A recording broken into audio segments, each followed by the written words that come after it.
بسم الله الرحمن الرحيم. الرحمن علم القرآن، خلق الإنسان علمه البيان. الشمس والقمر بحسبان، والنجم والشجر يسجدان. والسماء رفعها ووضع الميزان ألا تطغوا في الميزان.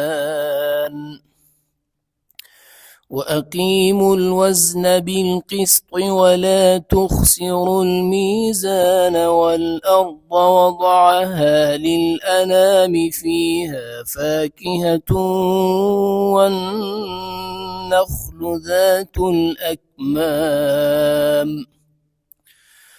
والحب ذو العصف والريحان. فبأي آلاء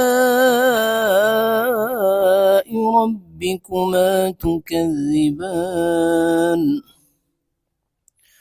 خلق الإنسان من صلصال كالفخار،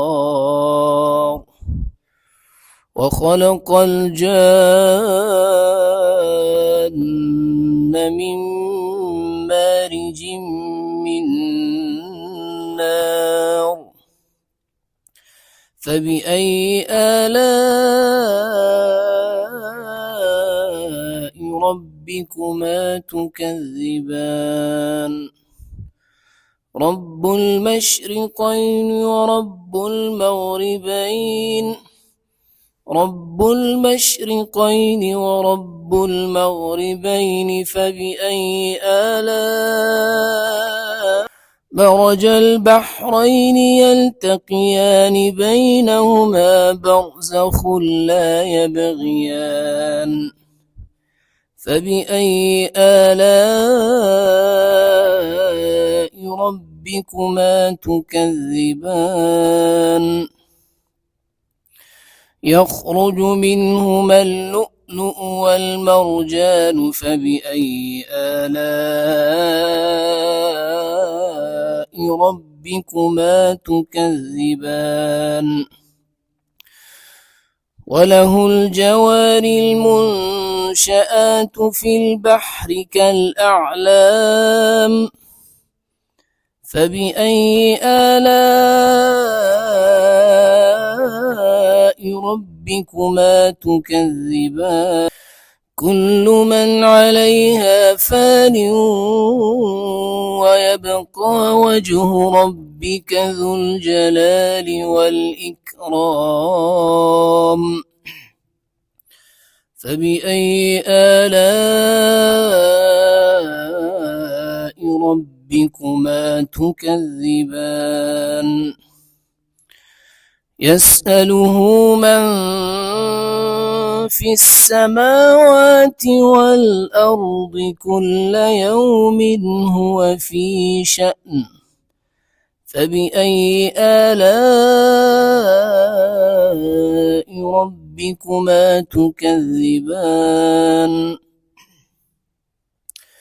سنفرغ لكم أيها الثقلان. فبأي آلاء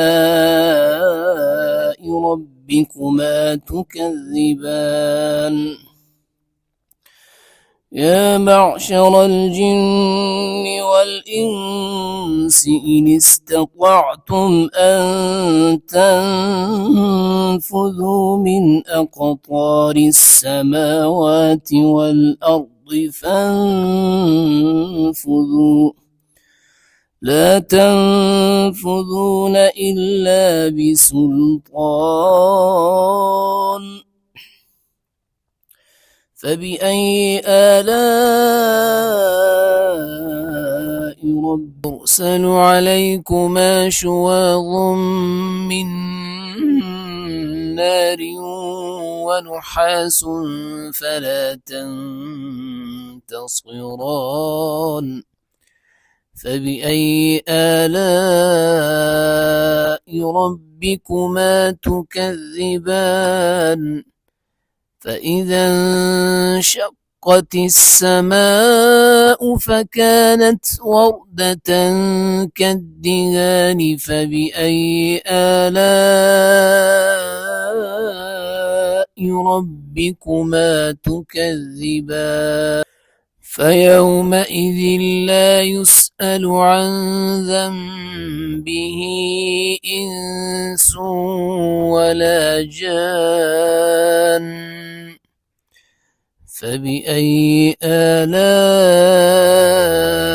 ربكما تكذبان يعرف المجرمون بسيماهم فيؤخذ بالنواصي والأقدام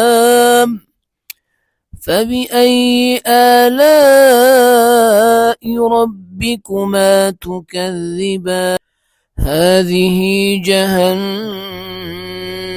التي يكذب بها المجرمون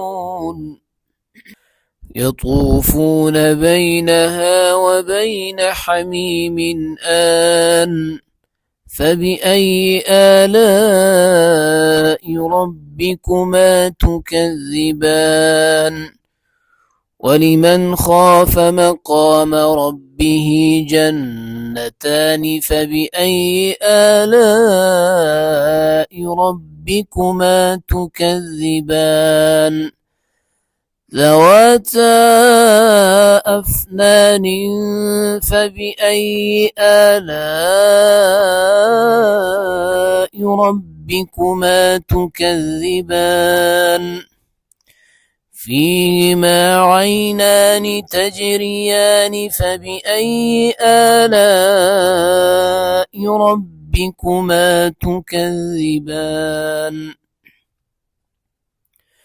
فيهما من كل فاكهة زوجان فبأي آلاء ربكما تكذبان متكئين على فرش بطائنها من استبرق وجنى الجنتين دان فبأي آلاء ربكما تكذبان فيهن قاصرات الطرف لم يطمثهن إنس قبلهم ولا جان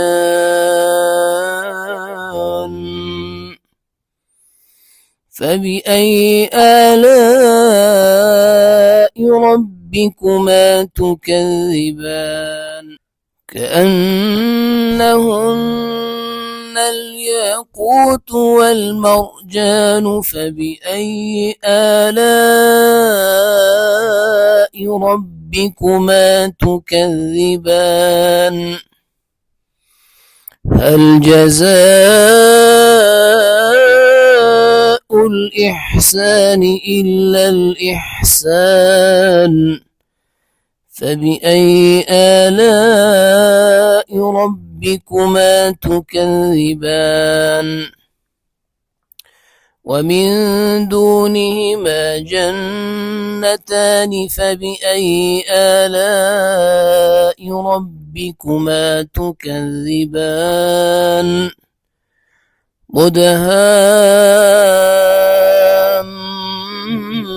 مدهامتان فبأي آلاء ربكما تكذبان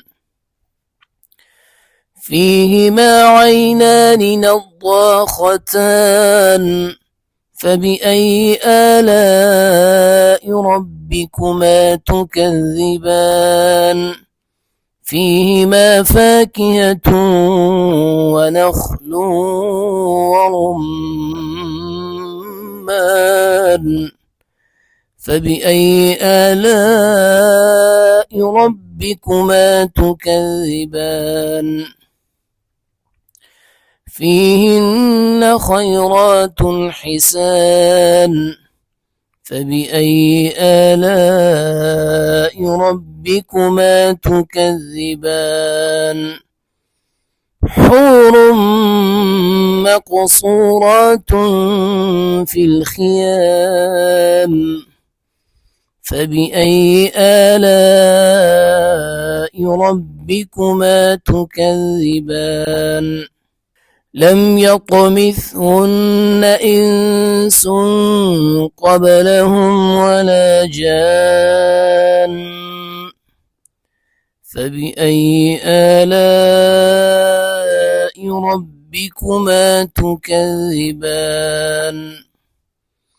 متكئين على رفرف خضر وعبقري حسان فبأي آلاء ربكما تكذبان تبارك اسم ربك ذي الجلال والإكرام صدق الله العظيم.